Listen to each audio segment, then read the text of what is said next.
Hello. Today I want to show you the general ledger feature in iCM. We will be utilizing the general ledger for the personal needs allowance or P&A for individuals served in our residential services. In order to access the general ledger, you're going to go to People, pull up the person that you want to access this for, and go to their eChart. And then you're going to scroll down to General Ledger. Notice here the starting balance is 0 because we have not entered anything in for Daisy Duck prior to this. Now moving forward, if you had any carryover money or even carryover debt from the month before, it will automatically add that to this. You also have the ability to edit the dates that you're viewing. So it will automatically show the current start of the month through the current date, but you can backtrack that or you can move forward. You also have the ability to sort by transaction type. It will default to showing all, but you could just sort it by debit or credit. And then of course you can also show only the reconciled transactions. Because this is the first time that we're utilizing this, we are going to have to add any balance carryover from the previous month. So whether the person has a carryover in credit or a carryover in debit, we're going to have to add that as a transaction. So to do that, we're going to go to this green button called Add Transaction. I'm going to backdate this to the first of the month, and I'm going to say that Daisy has some leftover cash from the previous month in the amount of $101.10. In the description, we want to be as descriptive as possible. So it should be easy when somebody else is reviewing your general ledger to be able to see exactly what money came in and what money went out and why. So in this description, I'm going to say it's a carryover balance from December. And I'm going to go ahead and save that. I'm going to go back to the list to show you how that looks. Notice it's the credit, and now we have a new balance. Okay. If we had a debit, so say today we went to McDonald's and Daisy spent $12 and we did McDonald's for lunch.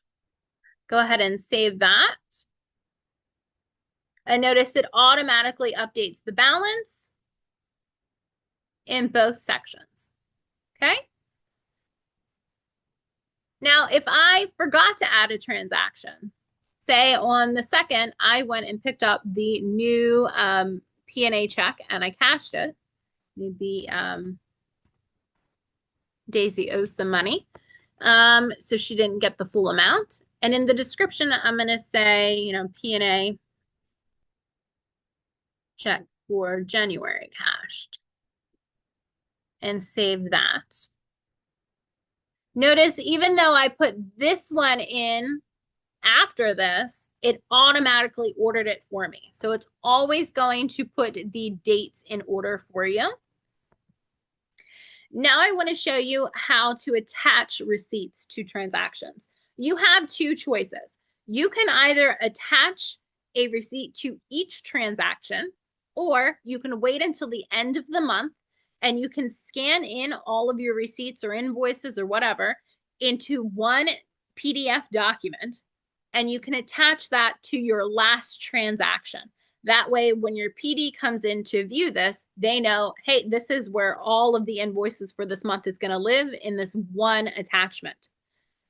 You do have to be consistent with whatever you choose. So you can't just say, I'm going to upload receipts for my first 3 entries, and then towards the end of the month, I'm going to put in all of the rest of these on one document at the end of the month.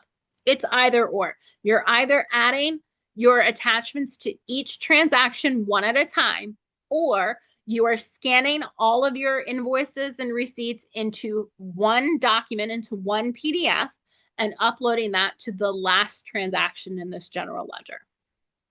Either way, in order to do that, you're going to go to edit, but I do want to show you also have the ability to trash this. So say you entered an entry for somebody and it was the wrong person. You messed up. You have the ability to trash it. If you do that, it'll say, do you really want to do this? And you'll say, yes, I want to delete it. And it will automatically update that balance for you. If you wanted to change the amount, so say I was going to upload my receipt and I realized I put in the wrong amount, I can change that and it will automatically update that balance and update my entry. Okay. Now in this case, I want to go ahead and go into the last entry of the month because I want to upload all of my receipts for this. Okay. I'm going to go ahead and go to upload document, choose a file. Again, this is a document that you've already scanned in. This is sitting on your computer. And then your title, you want to make this a descriptive title. So if you are uploading a receipt for each transaction, you would want to label that as such. So maybe this would be labeled as McDonald's from 1-4 or P&A check or their, their pay stub. Whatever it is, you want to make sure that you have titled that correctly for yourself and as well as anybody else who needs to review this. In this case, because I'm doing it for the entire month, I'm going to label it the month and the year. For the document type, I'm going to scroll down and select receipts. And then for the document date, I'm going to choose the last day of the month. And I'm going to go ahead and say to upload that. From here, you'll see what's been added. You also have the ability to preview it, to download it, to delete it. So again, if you uploaded the wrong thing, you can go ahead and delete that. You have the permissions to do that. I also want to show you where this is going to live. So if you go into the person's e-chart and scroll down to manage documents, you'll notice there's a folder here called person receipts. I'm going to go ahead and refresh. And now that document that we just uploaded is here. Now, if you have multiple documents in here, which you will eventually, you have the ability to sort that by the title, the document type, the document date, and who uploaded it.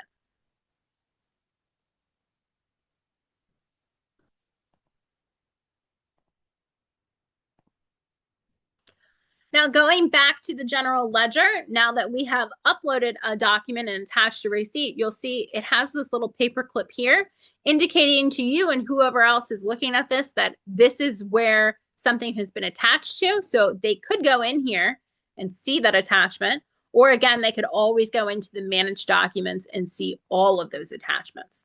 Okay.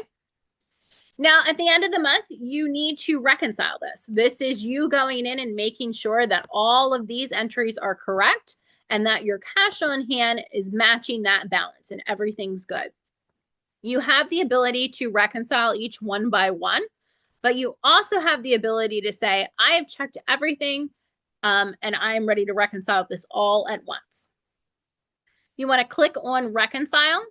It's going to say, are you sure you want to reconcile this? You say, yes, I do. And now you have this wonderful little green check mark here. Your next step as an FLD is going to be to print this general ledger out. We're going to go to print. We're going to do general ledger, and I'm going to select all of these options here, and I'm going to click print.